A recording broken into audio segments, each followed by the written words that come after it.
Hey everyone, and welcome back to Oba's Trending Gist, where we break down the stories making waves across the nation. Today, we have a very powerful and revealing clip from Channels Television's Politics Today. It features a conversation between the host, Shehu Okimbaloye, and an APC chieftain, Biodun Ajiboye, who is also the CEO of the National Institute for Cultural Orientation. The intense criticism of President Tinubu's government and its performance so far. The APC is arguing that the current economic hardship is a necessary pain for a better future, but critics say the government's performance is simply poor. This interview really captures the tension between the government's position and the daily realities of Nigerians. Let's watch the first part of this heated exchange. So sit back and take a watch. Happy to be here. I mean, when someone described this government's performance as very poor, you heard what my earlier guest said. Yeah. How do you react to that kind of assessment of this government's performance? Well, you see, it is becoming quite fashionable these days that people assess actions not on the merit of the action or activity, but on their perspective as either member of that party or opposition.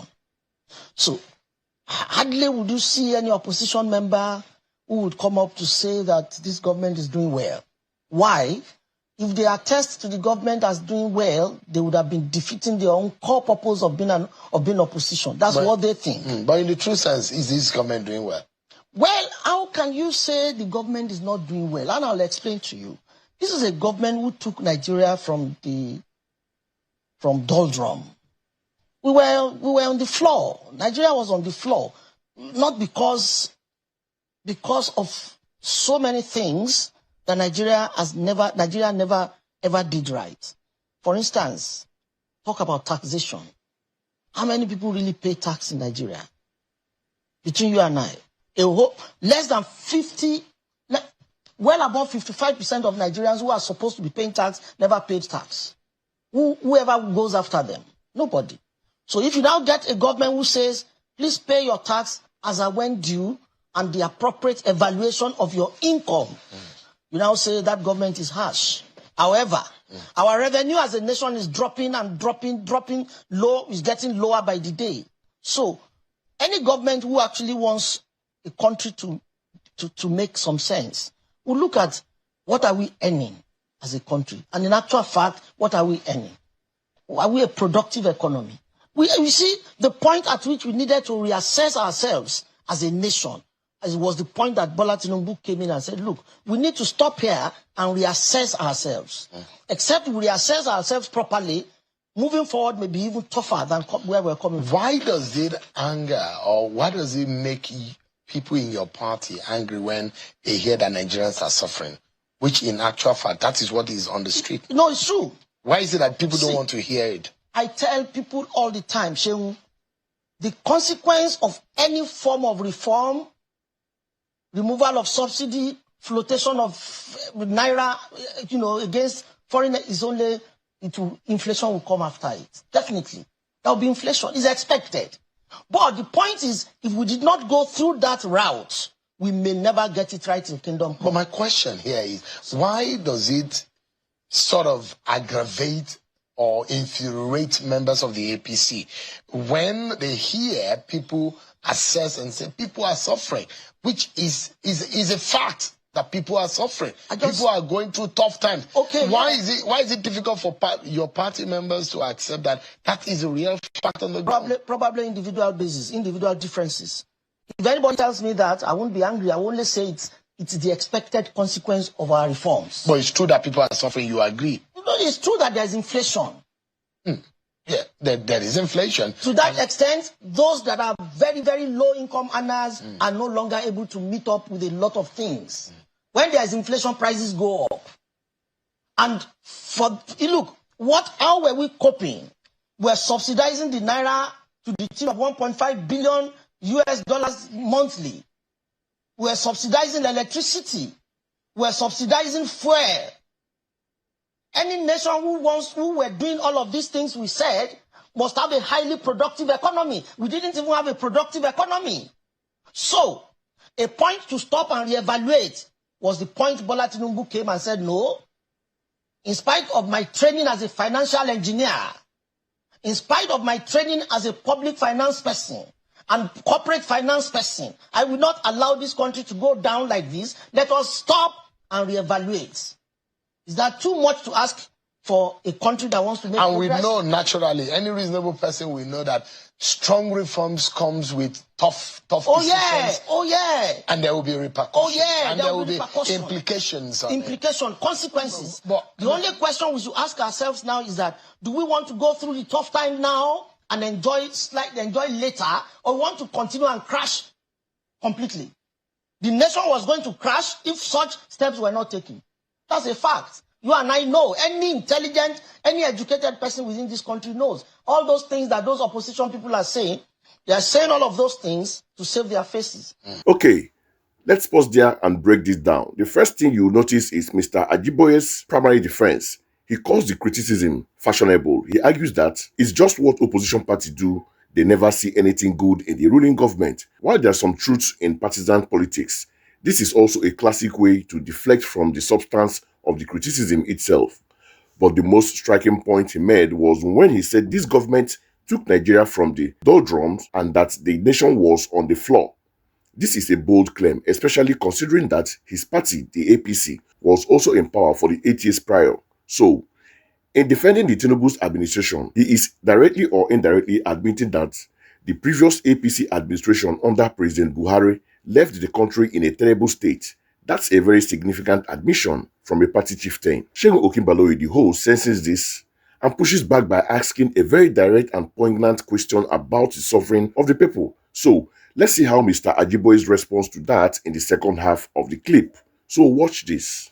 Bring a million OB, he can't do better. I know. I can even take a bet on it. That if Peter Obi was in government... How? What will he do? What miracle will he perform? What miracle was he able to perform in Anambra? He was even much younger. Now, what is Obi's particular qualification, particular quality that makes him feel he can be the best Nigerian president? Let him come and tell me. Does the arrangement on the ground show that this is a better option that Nigerians deserve? Which I don't get you. The arrangement that we see presently in present government, the ongoing scenario that we're facing right now. The coalition? Does it? No. I mean the government of the day. Okay, yeah. And the activities and the performance of this government. Does it present itself as the best option that Nigerians could ever deserve or get? We had an election in 2023. Somebody won that election. Right? The fellow that won the election deserves to rule, deserves to have his own term, in government, in governance, on one hand. Coincidentally, or consequently, the fellow that won the election happened to be the best out of all of them. By what parameter? Every parameter possible. I will give you just four categories, for just 4 credentials. 1, this was a man who was a finance expert. He was a finance guru with Mobil, multinational. So was Peter Obi. How? Where? He was only chairman of a bank, chairman of Fidelity Bank. Do you need a study of accounting and finance to be chairman of a bank? No. So it was. Secondly, this same man was a successful governor in Lagos State. So was Peter Obi. No, bring the records. How can you say Peter Obi was successful in Anambra? He wasn't. So was. He was. I'm not talking of Kwankwaso. I'm talking of Peter Obi. Kwankwaso is not a bad man. Kwankwaso is not a bad administrator. I have nothing against him. It's just that Atiku's performance as vice president is nothing to write home about. Really? His assessor, his boss assessed him as a failure, complete failure. That's Atiku. He wrote a book about him and says Atiku has a great penchant for irregularities and all of that. He said quite a lot. Go and read the book. So who among them is better than Bola Tinubu? Even as we speak, the El Rufai is going all over the place because of his personal pain and is disgruntled for so many reasons. If he becomes president, can he do better? Did he do better in Kaduna? Why did they boo him in Kaduna during the election a few days ago? These people don't want to face the reality. Or my brother Aregbesola, these people don't want to face the reality that they are confronted with. Look, if Bola Tinubu had wanted to coast on naturally. He didn't have to do the tough things. He would just have continued the way everybody would like to continue. But there are those who hold the view that this president does not listen. And like Mr. Babachi Lawal, who was here on the program, a former SGF, he used some words on the president that I cannot repeat, but he's of the opinion that this government is doing badly, that this government is leading Nigeria into a disaster, and that if Nigerians are not careful and do not stand up, that this nation is in trouble. Who is Babachi Lawal? A former secretary to the government of the Who was he before he became secretary to the government? He was a vice chairman of APC. What is that? Region. How many elections has he won before? He can't even win his local government in Adamawa. He helped he didn't help nobody. No, Babachi Lawal doesn't have the capacity win the primaries. Babachi Lawal does not have the capacity to help anybody to win an election. I know him. We worked together with him, with Asiwaju, before the primaries. When we were planning, he was always around. He fell out because he felt that Asiwaju should have nominated him as vice chairman. Myself, vice president of the vice presidential candidate. As against Kashim Shettima? Yes. When immediately Asiwaju named Kashim Shettima, Babachi Lawal went berserk. He could not even control his anger. Myself, two of my colleagues went to his house. We knelt down for him to say, Baba, don't do, because we were working together very closely. His office is in Nikon Luxury. And we told him, don't allow this to get you distraught. I mean, the man has chosen who he feels he wants to choose. Let's carry on in the spirit of good sportsmanship. He was bitter. His bitterness started from that point, and from that point onwards, he wanted to talk down on Asiwaju. Is that a politician? Is that the way politics goes? Now, he picked Peter Obi. He was touting Christian, as if they even know him in the Christian community. So let Babachi Lawal come out here to tell me his political value. What is his political credentials? Nothing. He said he's been friends with Asiwaju since 1982. That's what he told me in Lagos. No problem about that. But Asiwaju is now president. You should accord him some respect. Those who know Babachi Lawal knows that Babachi Lawal is not nobody. He's only selling himself to this new political alliance so that they can give him a good position. But Babachi Lawal has no electoral value of any sort. Yeah, give me a moment. We're going to break, and when we come back, it's about the issues that have been raised by a few of the opposition elements and what this means for the government of the day. We'll conclude on that when we return from this break, everyone. Join us again.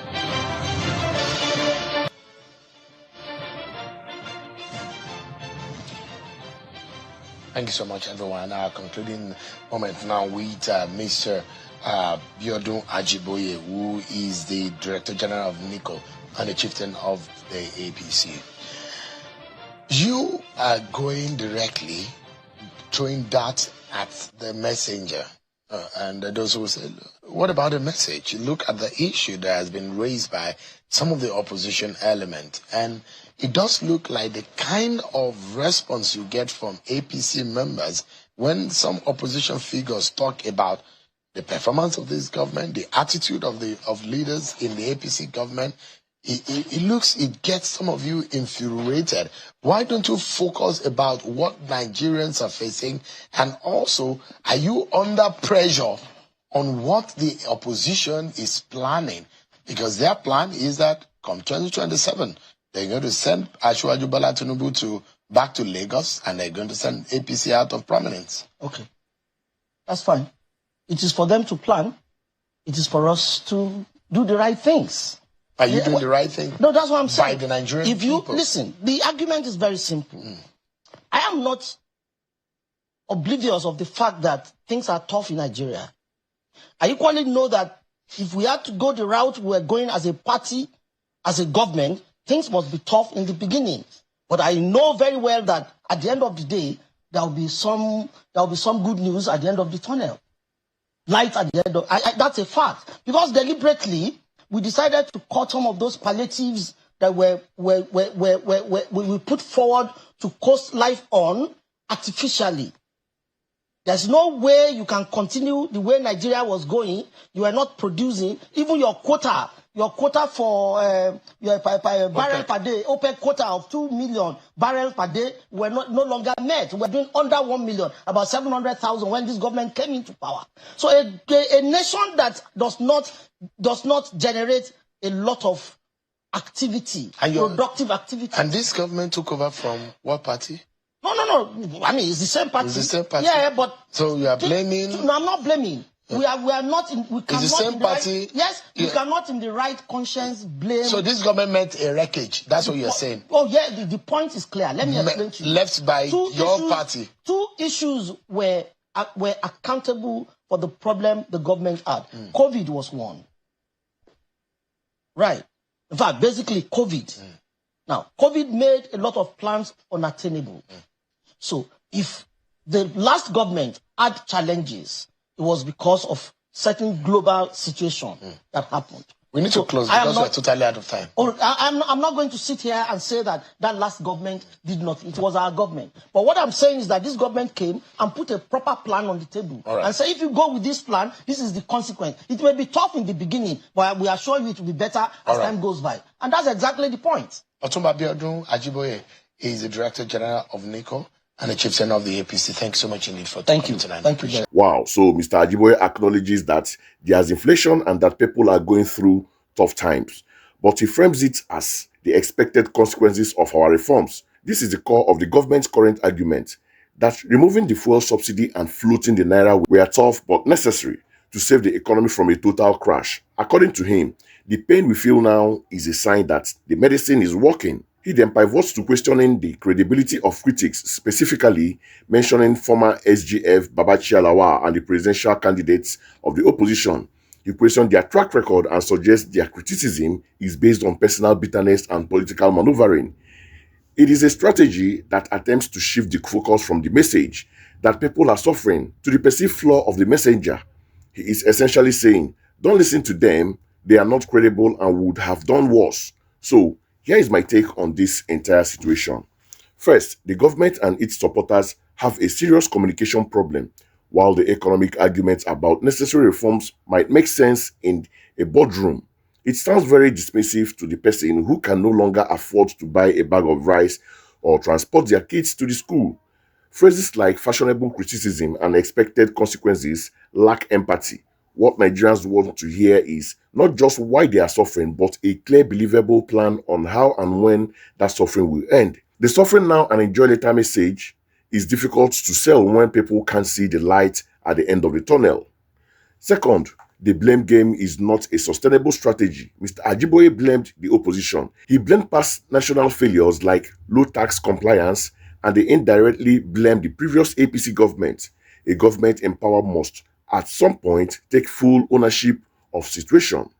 You cannot continue to point fingers after you have been given the mandate to fix the problem. The responsibility of the impacts of policies made in 2023-2024 lies squarely with the current administration.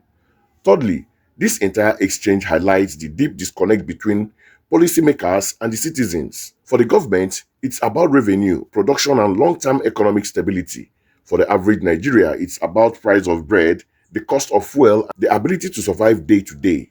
Until the government policies begin to positively affect the price of bread on the street, this kind of defense interview will only make people more frustrated. Finally, everything being said and done now is with an eye on the 2027 election. The APC knows it is vulnerable if the economy doesn't improve. The opposition knows that the economic hardship is its most potent political weapon. The jostling has already begun, and the warfare of the Nigerian people is unfortunately caught in the middle of this political chessboard. That's my take on this. But what do you think? Is the current hardship a necessary price for a bit better tomorrow, or is the government simply out of touch with reality of its citizens? Let me know your thoughts in the comment section below. Don't forget to like this video, share it so others can be informed, and subscribe to Obas Trending Gist for more incisive analysis. Thanks for watching, and I'll see you in the next one.